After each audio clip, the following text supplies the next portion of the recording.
Ao longo dos meus anos de carreira como urologista, eu já perdi a conta de quantas vezes ouvi a mesma história. A pessoa chega no meu consultório, senta na cadeira na minha frente, olha para o lado antes de começar a falar, como se quisesse ter certeza que ninguém ia ouvir, e então me conta. Conta que tem evitado sair de casa, que passou a recusar convites de aniversário, de almoço em família, de passeio com os netos.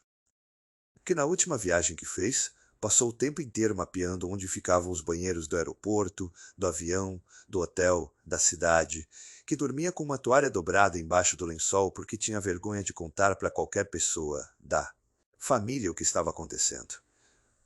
E quando eu pergunto há quanto tempo isso vinha se arrastando, a resposta quase sempre me parte o coração. Anos. Às vezes 2 anos. Às vezes 5. Às vezes mais de uma década de sofrimento em silêncio, de adaptações secretas, de vergonha guardada a 7 chaves. E sabe o que dói mais do que isso? É que essas pessoas, na grande maioria das vezes, ignoraram os sinais. Não porque eram descuidadas, não porque não se importavam com a própria saúde, mas porque ninguém nunca tinha explicado para elas que aquilo que estavam sentindo era um aviso. Um sinal claro de que o corpo estava pedindo atenção. E quando esse sinal é ignorado por muito tempo, o problema se aprofunda, se enraiza e fica muito mais difícil de resolver. É por isso que eu precisava fazer esse vídeo hoje. Porque existem 5 sinais específicos que a bexiga manda depois dos 60 anos que a maioria das pessoas, inclusive muitos médicos, trata como coisa normal, como parte inevitável do envelhecimento, como algo que você simplesmente tem que aprender a conviver. E eu vim dizer, com toda a minha experiência e com a base científica mais atual que a gente tem hoje, que isso não é verdade. Esses sinais não são normais, eles são avisos. E quando você aprende a reconhecê-los cedo, você tem nas suas mãos a oportunidade de mudar o curso do que está acontecendo antes que as consequências se tornem muito maiores. Eu vou te mostrar cada um desses 5 sinais hoje. Vou te explicar o que acontece no corpo quando você ignora cada um deles. E no final ainda vou te ensinar um protocolo de 3 minutos que você pode começar ainda hoje, baseado nas evidências mais recentes da uroginecologia moderna, que vai ajudar seu corpo a se recuperar de um jeito natural e sem medicamentos, sem cirurgia, sem nada invasivo. Fique comigo até o final, porque o 5º sinal é o mais subestimado e o mais perigoso de todos, e eu aposto que você nunca ouviu falar dele dessa forma antes.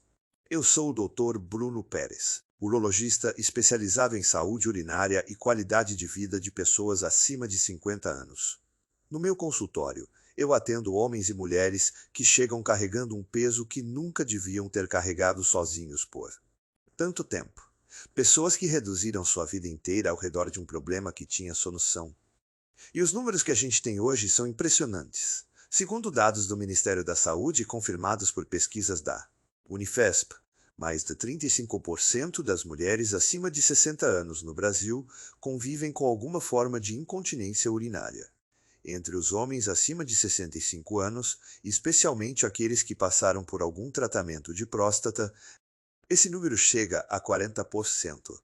São milhões de brasileiros que acordam todo dia com medo do próprio corpo, que planejam cada saída de casa em torno do acesso a banheiros, que deixaram de dançar, de viajar, de abraçar os netos, sem aquele fio de preocupação constante no fundo da mente. Eu passei anos vendo isso de perto, e decidi que minha missão, além de tratar no consultório, era trazer essa informação para quem ainda não chegou até mim, para quem está em casa agora, sem saber que o que sente tem nome, tem explicação e tem solução. Mas antes de eu revelar esses 5 sinais, eu preciso te fazer um convite. Se você chegou até aqui, se você se identificou com alguma coisa que eu acabei de falar, eu quero que você saiba que você não está sozinho nessa. Nesse exato momento, tem milhares de pessoas assistindo esse vídeo, sentindo o mesmo que você sente, passando pela mesma situação, carregando o mesmo peso. E eu criei esse canal exatamente para essas pessoas. Para você. Esse é um espaço onde a gente fala abertamente sobre o que a maioria esconde. Sem julgamento, sem constrangimento, com ciência, com respeito e com esperança real. Toda semana eu trago protocolos novos, descobertas novas, métodos naturais que estão transformando a vida de quem aplica. Se você clicar no botão de se inscrever aqui embaixo e ativar o sininho de notificações, você vai receber cada novo vídeo em primeira mão. E acredita em mim quando eu digo: cada vídeo que eu publico nesse canal pode ser exatamente a informação que você estava precisando para dar o próximo passo na direção da sua recuperação. Me inscreve aqui embaixo. Eu vou estar aqui toda semana, sem falta, te acompanhando nessa jornada. Agora vamos ao que mais importa. O primeiro sinal que eu nunca ignoraria num paciente acima de 60 anos é o que a gente chama tecnicamente de noctúria, que é o ato de acordar mais de 2 vezes por noite para urinar. Isso não é envelhecimento normal. Deixa eu repetir porque é importante. Acordar mais de uma vez por noite para urinar não é algo que você deve aceitar como parte da idade. Eu sei que muita gente foi condicionada a pensar assim. Eu mesmo já ouvi pacientes dizerem que o médico anterior tinha falado que era normal, que com a idade a bexiga perde capacidade. Existe uma meia-verdade nisso. É claro que existe alguma mudança fisiológica com o envelhecimento. Mas o que a ciência mostra hoje, com dados muito sólidos de pesquisas conduzidas na Cleveland Clinic e na Universidade de São Paulo, é que acordar mais de 2 vezes por noite é um sinal de que a bexiga está hiperativa ou de que há uma alteração hormonal que pode e deve ser investigada e tratada. Uma das minhas pacientes, a dona Beatriz, tinha 68 anos quando me procurou. Ela acordava entre 4 e 5 vezes por noite. Tinha noites em que passava mais tempo no banheiro do que na cama. O marido dormia num quarto separado porque ela ficava levantando a noite toda e ele não conseguia dormir. Ela me disse que achava que era só assim mesmo, que as amigas dela também tinham isso. Quando eu expliquei que isso não era normal e que tinha tratamento, ela ficou com os olhos cheios de água. 8 semanas depois de começar o protocolo que eu vou te ensinar hoje, ela me mandou uma mensagem dizendo que tinha dormido a noite inteira pela primeira vez em 4 anos. 4 anos sem uma noite de sono completa. A noctúria, além de destruir a qualidade do sono, que por si só já é gravíssimo, aumenta significativamente o risco de quedas noturnas, que são uma das principais causas de fraturas em pessoas acima de 60 anos. Um estudo publicado no Journal of Urology mostrou que pessoas com noctúria severa têm 2-3 vezes mais risco de sofrer uma queda durante a madrugada. Esse sinal não é só incômodo, ele é um risco real para sua integridade física. O segundo sinal é o que eu chamo de urgência urinária desproporcional, e esse é talvez o mais angustiante de conviver no dia. Há dia, você está sentado, tranquilo, assistindo televisão, e de repente bate aquela vontade intensa de urinar. Uma vontade que não avisa antes, que não te dá tempo de terminar o que você estava fazendo com calma, que transforma uma simples ida ao banheiro numa corrida contra o relógio. Você levanta rápido, caminha o mais rápido que consegue e no caminho reza para chegar a tempo. Às vezes chega, às vezes não. E quando não chega, além do desconforto físico, tem a humilhação, a vergonha, o questionamento sobre o próprio corpo. O que acontece fisiologicamente nesse caso é um fenômeno chamado hiperatividade do detrusor, que é o músculo principal da bexiga. Em condições normais, esse músculo só se contrai quando você conscientemente decide urinar. Mas quando ele está hiperativo, ele começa a se contrair de forma involuntária, mandando sinais urgentes para o cérebro, mesmo quando a bexiga ainda não está cheia. Pesquisas da Harvard Medical School mostram que essa hiperatividade está diretamente relacionada a uma combinação de enfraquecimento do assoalho pélvico, alterações hormonais, características do envelhecimento e um processo inflamatório crônico de baixa intensidade na parede da bexiga, que pode ser revertido com intervenções específicas e naturais. Um dos meus pacientes, o seu Roberto, 63 anos, motorista de ônibus aposentado, me contou que tinha parado de sair de casa para qualquer lugar que não tivesse banheiro acessível. Ele recusava convite de churrasco porque tinha medo de passar vergonha na frente dos amigos. Tinha parado de ir à missa com a esposa porque a cerimônia durava mais de 1 hora e ele não conseguia ficar sentado por tanto tempo sem a certeza de um banheiro próximo. Quando eu expliquei para ele o mecanismo do que estava acontecendo e iniciamos o protocolo, ele me disse que em 3 semanas já conseguia chegar ao banheiro com calma, sem aquela correria desesperada. A urgência urinária desproporcional não é frescura e não é falta de autocontrole. É um sinal biológico que o seu corpo está mandando, e esse sinal merece atenção imediata. O terceiro sinal é o que a medicina chama de incontinência de esforço, e eu prefiro explicar de um jeito mais simples. É quando qualquer aumento de pressão abdominal, por menor que seja, causa um pequeno ou grande vazamento. Você tosse. Você espirra. Você dá uma risada mais gostosa com os netos. Você pega um peso do chão. Você desce uma escada mais rápido. E acontece. Aquela umidade inesperada. Aquela sensação que mistura surpresa e vergonha num segundo só. Eu tenho uma paciente, a dona Fernanda, 61 anos, professora aposentada, que tinha parado de fazer qualquer tipo de exercício físico por causa desse problema. Ela adorava caminhar de manhã, adorava fazer hidroginástica com as amigas, adorava dançar em festas de família. E foi abrindo mão de tudo isso, uma coisa por vez, porque cada atividade representava um risco de constrangimento que ela não queria correr. Quando ela chegou no meu consultório, estava sedentária há 2 anos e meio, com reflexos diretos na pressão arterial, no peso corporal, no humor e na autoestima. A incontinência de esforço acontece quando o assoalho pélvico, que funciona como uma rede muscular que sustenta a bexiga, a uretra e os órgãos ao redor, perde força e elasticidade. Essa perda pode ser gradual, ao longo de anos, e frequentemente a pessoa vai se adaptando sem perceber que a deterioração está avançando. Estudos da Unifesp publicados nos últimos 5 anos mostram que mulheres na pós-menopausa têm uma redução de até 40% na força do assoalho pélvico se não fizerem nada para preservá-la. Mas aqui está a boa notícia. Esse músculo responde a treinamento. Ele pode ser reativado, fortalecido e recuperado em qualquer idade, desde que o treinamento seja feito do jeito certo. E eu vou te mostrar exatamente como fazer isso no protocolo de hoje. O quarto sinal é mais sutil e justamente por isso é mais perigoso.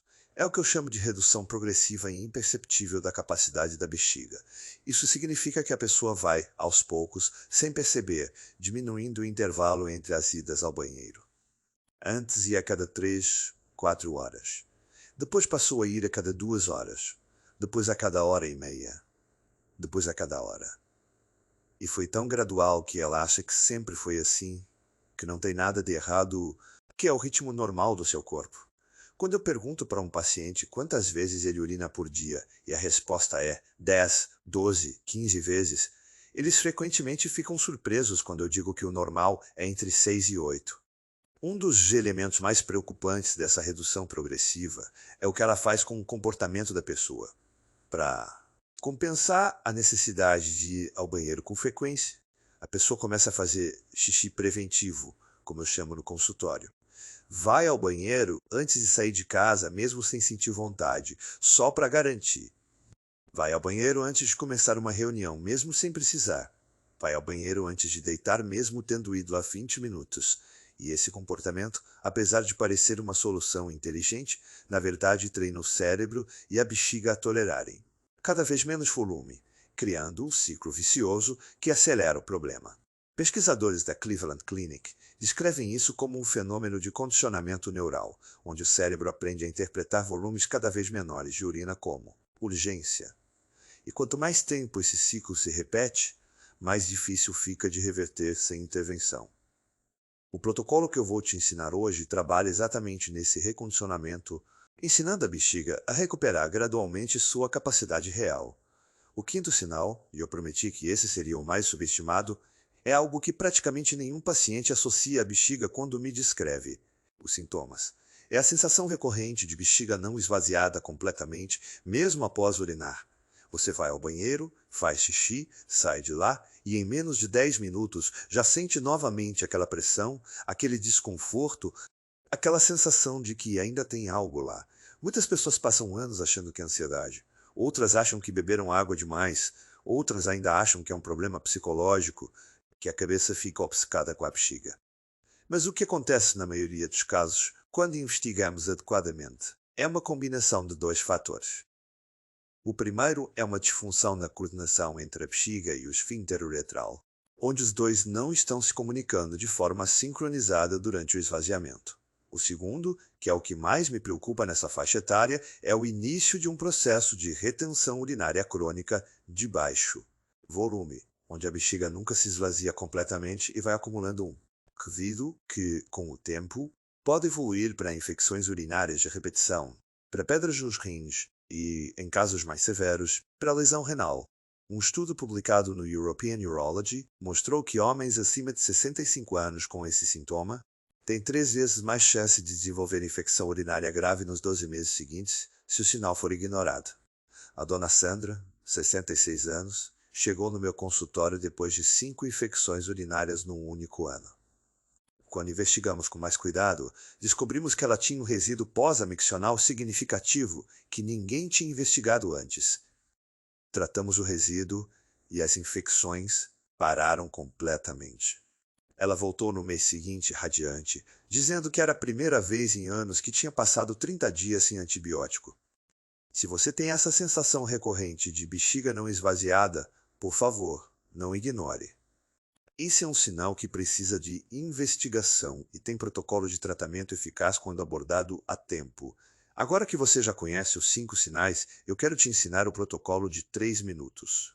3 minutos por dia, todo dia, de preferência pela manhã, logo após acordar. Vou detalhar cada passo com cuidado, porque a execução correta faz toda a diferença. O primeiro passo é a hidratação matinal específica. O que eu oriento meus pacientes a fazer é beber imediatamente ao acordar, antes de se levantar da cama ou logo na sequência, um copo de 250 ml de água morna. Não quente, não fria, morna, com uma pitada pequena de sal marinho sem iodo. A temperatura morna é importante porque estimula a motilidade intestinal e reduz a tensão no músculo detrusor da bexiga, que tende a ficar em espasmo leve durante o sono. O sal marinho fornece eletrólitos, especialmente sódio e magnésio, que são fundamentais para a condução nervosa nos músculos do assoalho pélvico. Pesquisas da Universidade de São Paulo mostram que pacientes que mantêm uma hidratação adequada e equilibrada com eletrólitos pela manhã apresentam até 34% menos episódios de urgência urinária ao longo do dia em comparação com os que bebem água fria ou que pulam a hidratação matinal. Uma das minhas pacientes, a dona Cláudia, 64 anos, tinha o hábito de não beber nada até o café da manhã e ainda reduzia a ingestão de água ao longo do dia porque achava que quanto menos bebesse, menos precisaria ir ao banheiro. Quando eu expliquei para ela que a lógica era completamente inversa, que a urina concentrada irrita ainda mais a parede da bexiga e aumenta a urgência, e quando ela começou a hidratação matinal correta, ela me contou que já na primeira semana sentiu uma diferença perceptível na intensidade das urgências. O corpo começa a entender, com a hidratação adequada, que não precisa reagir com pânico a cada sinal da bexiga porque o sistema está equilibrado. O segundo passo do protocolo é a ativação do assoalho pélvico de forma progressiva e consciente. E esse é o passo que mais gera dúvida, porque a maioria já tentou alguma variação disso e não sentiu resultado. Eu vou te dizer exatamente por que a maioria das tentativas falha. Quando eu prescrevo esse exercício, a orientação é a seguinte: deitado ainda na cama ou sentado numa cadeira firme, com os pés apoiados no chão, você vai realizar uma sequência específica de contrações. Primeiro, uma contração lenta e progressiva, como se você estivesse tentando segurar o fluxo urinário, começando pelos músculos mais externos e subindo gradualmente até os mais profundos. Você segura essa contração por 5 segundos completos, contando mentalmente. Depois, um relaxamento lento e controlado pelos mesmos 5 segundos, deixando cada camada muscular soltar completamente, antes de iniciar a próxima contração. Isso é o que a maioria das pessoas não faz. O relaxamento completo entre as contrações é tão importante quanto a contração em si, porque é durante o relaxamento que o músculo recebe sangue e nutrientes que vão promover sua recuperação e fortalecimento. Você repete esse ciclo por 30 segundos no total, o que dá aproximadamente 3 ciclos completos. Depois vem a segunda fase, que são as contrações rápidas, onde você contrai e relaxa o assoalho pélvico em ritmo mais veloz, como pequenas pulsações, por mais 15 segundos. Essa combinação trabalha diferentes tipos de fibras musculares, as lentas responsáveis pelo suporte contínuo e as rápidas responsáveis pela resposta de emergência quando você tosse ou espirra. Um estudo publicado no British Journal of Urology mostrou que pacientes que combinam os 2 tipos de contração têm resultados 67% melhores em 8 semanas comparados com quem faz apenas contrações lentas. O meu paciente Paulo, 68 anos, funcionário público, chegou até mim depois de uma cirurgia de próstata que tinha deixado sequelas de incontinência. Ele estava devastado emocionalmente. Me disse que sentia que tinha perdido a dignidade. Eu ensinei esse protocolo para ele e acompanhei de perto. Na quarta semana, ele me ligou emocionado dizendo que tinha conseguido atravessar um shopping sem precisar parar no banheiro. Pela primeira vez desde a cirurgia. Era uma conquista que parecia pequena para quem não viveu aquilo, mas para ele era o mundo inteiro de volta.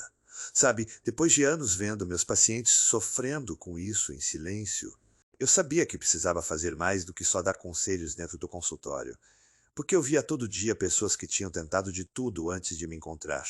Já tinham tomado o remédio que outros médicos receitaram, ficaram um tempo melhor, pararam quando acabou e voltaram à estaca zero. Já tinham usado absorvente por anos, achando que era para sempre. Já tinham cortado a água depois das 6 da tarde e ficaram desidratadas, irritando ainda mais a bexiga. Já tinham tentado aquele exercício genérico da internet, fizeram uns poucos dias sem sentir diferença e desistiram.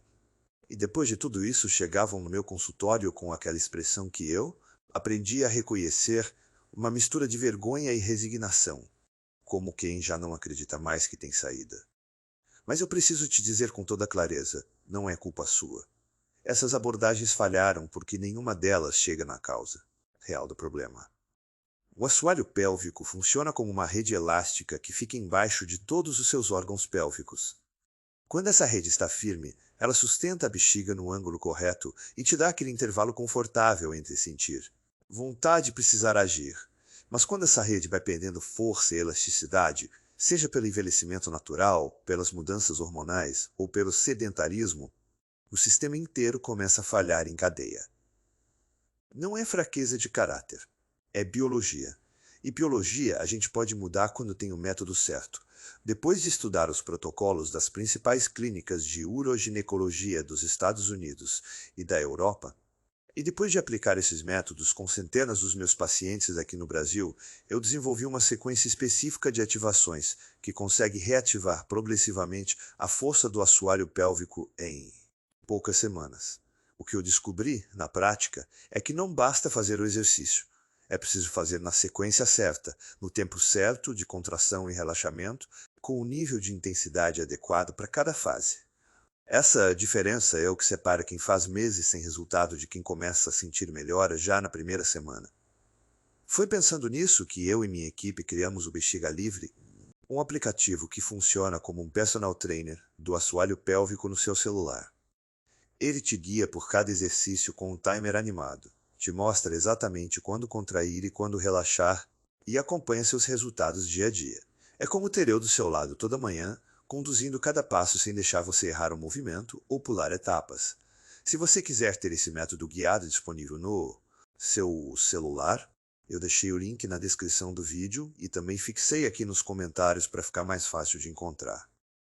Mas agora, deixa eu te mostrar o terceiro passo do protocolo e o que você pode esperar sentir nos primeiros dias quando você começar. O terceiro passo é o que eu chamo de nutrição de reforço específica para a bexiga. O que eu oriento meus pacientes a fazer é incluir todo dia, de preferência no café da manhã ou no almoço, uma combinação de 2 alimentos que a ciência tem mostrado benefícios concretos para o trato urinário e o assoalho pélvico. O primeiro é a semente de abóbora. Pesquisas da Universidade de Tóquio, publicadas no Journal of Traditional and Complementary Medicine, mostraram que o extrato de semente de abóbora administrado por 8 semanas reduziu em 79% os episódios de urgência urinária em mulheres na pós-menopausa. O mecanismo envolve compostos chamados fitoesteróis e lignanas que modulam a resposta inflamatória na parede da bexiga e apoiam a função nervosa no assoalho pélvico. Uma colher de sopa de sementes de abóbora cruas ou levemente torradas por dia já é suficiente para obter esse benefício. O segundo alimento é o gengibre fresco. O gingerol, que é o composto bioativo principal do gengibre, tem uma ação anti-inflamatória específica sobre o músculo detrusor da bexiga que pesquisadores da Unifesp têm estudado com resultados muito promissores. Uma fatia fina de gengibre fresco no chá da manhã ou ralado sobre qualquer refeição já faz diferença perceptível em 2 a 3 semanas de uso consistente. A dona Juliana, 62 anos, que havia sofrido com urgência urinária severa por 3 anos, foi uma das primeiras pacientes com quem eu testei essa combinação nutricional como parte do protocolo. Ela me disse que achou estranho no início, que não entendia como comida podia ajudar nisso, mas seguiu o protocolo completo pelos 3 passos por 4 semanas. Na consulta de retorno, ela chegou com um sorriso diferente. Me disse que tinha conseguido assistir um filme inteiro no cinema sem levantar uma única vez. Eu precisei respirar fundo para não me emocionar junto com ela, porque eu sabia o quanto aquele momento simples representava de reconquista de liberdade para ela.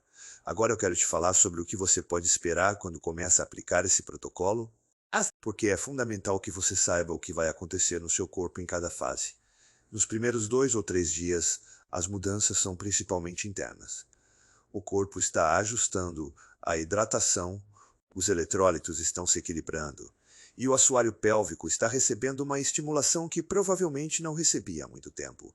Muitos dos meus pacientes relatam uma leve sensação de cansaço muscular na região pélvica nos primeiros dias, o que na verdade é um sinal positivo de que os músculos corretos estão sendo trabalhados.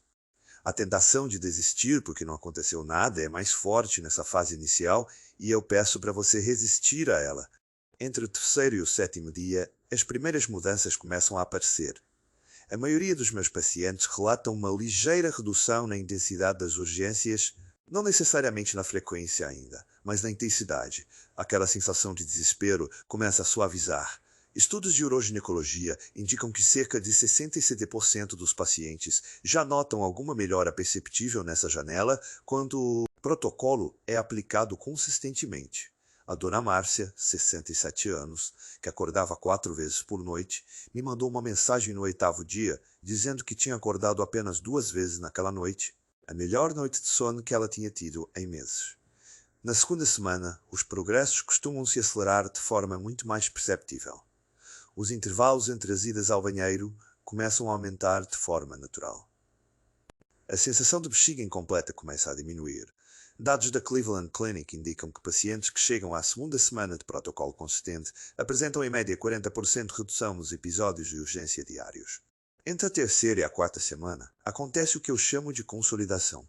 O corpo já internalizou os novos padrões. O assoalho pélvico está mais forte e a bexiga está aprendendo a trabalhar em parceria com o sistema nervoso de forma mais eficiente. Uma grande parte dos meus pacientes já consegue retomar atividades que tinham abandonado. Voltam a caminhar. Voltam a dançar. Conseguem fazer uma viagem sem planejar a rota em torno de banheiros. Conseguem rir sem segurar o riso. Pesquisas da USP mostram que 81% dos pacientes que completam 4 semanas de protocolo consistente relatam melhora significativa ou muito significativa na qualidade de vida. Isso não é placebo. É biologia funcionando a seu favor quando você dá ao seu corpo as ferramentas certas. Eu também quero te falar sobre alguns cuidados adicionais que potencializam muito os resultados do protocolo e que eu sempre oriento nos meus acompanhamentos. O primeiro é o que eu chamo de higiene miccional, que é reeditar os seus hábitos de banheiro. O maior erro que eu vejo é o xixi preventivo, ir ao banheiro sem sentir vontade real apenas por precaução. Esse hábito treina sua bexiga a tolerar volumes cada vez menores. O que eu oriento é que você comece a perceber o sinal de vontade e, quando ele vier, espere conscientemente 2 a 3 minutos antes de ir ao banheiro. Isso ensina o músculo da bexiga a relaxar em resposta a um comando do cérebro, em vez de responder de forma automática e impulsiva a qualquer sinal de pressão. Com o tempo, você vai aumentando esse intervalo gradualmente e a bexiga vai expandindo sua capacidade funcional de forma natural. O segundo cuidado é sobre a temperatura dos alimentos e bebidas. A bexiga é extremamente sensível a temperaturas baixas. Bebidas geladas e alimentos direto da geladeira podem provocar espasmos reflexos no músculo detrusor que aumentam a bucha. Urgência. Reduzir a frequência durante o período de recuperação faz uma diferença que muitos dos meus pacientes ficam surpresos em constatar. O terceiro cuidado é sobre a postura durante a micção. Quando a gente se senta levemente, inclinado para frente, com os pés elevados num banquinho, numa posição de cócoras suave, a geometria do assoalho pélvico facilita o esvaziamento completo da bexiga. Pesquisas mostram que essa posição aumenta o volume de esvaziamento em média, 20%, reduzindo diretamente a sensação de bexiga não esvaziada. O quarto cuidado, especialmente importante para quem tem noctúria, é o manejo estratégico da ingestão de líquidos. Não estou falando de restringir água, estou falando de distribuir. A maioria da sua hidratação diária deve acontecer entre o acordar e as 5 da tarde. A partir das 6, você reduz gradualmente. Um paciente meu, o seu Carlos, 69 anos, reduziu de 5 para uma levantada noturna só, fazendo esse ajuste combinado com o protocolo completo. Eu quero fazer uma pausa aqui antes de encerrar e te fazer uma pergunta que vai fundo. Me responde com sinceridade aqui nos comentários. Qual é o maior medo que esse problema te causa? Qual é a coisa que você mais tem medo de perder ou que você já perdeu por causa disso? Você já cancelou uma viagem que sonhava em fazer? Já deixou de ir a um evento importante porque não sabia se ia aguentar o trajeto, se ia passar pelo constrangimento que ninguém pode ver, mas você sente o tempo inteiro? Já ficou de fora de uma conversa de risadas soltas com os amigos porque uma risada mais forte assustava? Já se afastou de alguém que amava porque a intimidade virou um território de vergonha e medo? Eu quero te ouvir falar sobre isso. Não porque eu quero que você reviva a dor, mas porque quando você escreve aqui embaixo, mesmo que seja uma frase curta, você está fazendo algo muito mais importante do que parece. Você está mostrando para outra pessoa que está assistindo esse vídeo agora, talvez com lágrimas nos olhos, achando que é a única no mundo que sente isso, que ela não está sozinha. Cada comentário aqui embaixo é uma mão estendida a um desconhecido que precisa de esperança. Então, se você se sentir à vontade, escreve aqui. Pode ser algo simples como sofro com isso há anos e nunca contei para ninguém. Ou o maior medo é perder minha independência. Ou ainda, finalmente encontrei alguém que entende. Eu leio todos os comentários do meu canal. Prometo. A sua voz importa aqui. Comenta embaixo. Eu quero fechar esse vídeo te dizendo algo que eu digo para cada paciente que entra no meu consultório. O fato de você estar aqui, de ter assistido até esse momento, de ter se disposto a ouvir sobre um assunto que a maioria das pessoas ainda trata como tabu, já é um ato de coragem enorme. A incontinência urinária e todos os sinais que eu te mostrei hoje ainda carregam um estigma absurdo na nossa sociedade, como se fossem um sinal de fraqueza, de descuido, de inevitabilidade do envelhecimento. E não é nada disso. É biologia. É fisiologia. É um conjunto de fatores que podem ser abordados com ciência, com disciplina e com as ferramentas certas. Você não precisa aceitar isso como destino. Você não precisa planejar o resto da sua vida em torno de banheiros. Você não precisa abrir mão de viajar, de dançar, de correr atrás dos netos, de rir com abandon, de viver com plenitude. Esses 5 sinais que eu te mostrei hoje, a noctúria, a urgência desproporcional, a incontinência de esforço, a redução da capacidade da bexiga e a sensação de esvaziamento incompleto, não são sentenças. São avisos que o seu corpo manda para dizer que precisa de apoio. E você agora tem um protocolo. 3 passos simples, 3 minutos por dia, que podem começar a mudar esse cenário já a partir de amanhã de manhã. Aplica com consistência. Confia no processo. Dá ao seu corpo a chance que ele merece. Na semana que vem eu volto com um novo vídeo aqui no canal do Dr. Bruno Pérez, sobre um tema que muita gente me pede e que vai te surpreender, sobre como a alimentação da noite anterior afeta diretamente a bexiga na manhã seguinte e o que comer antes de dormir para acordar mais descansado e com muito mais controle. Ativa o sininho para não perder. Um abraço, cuide bem de você e até a próxima semana.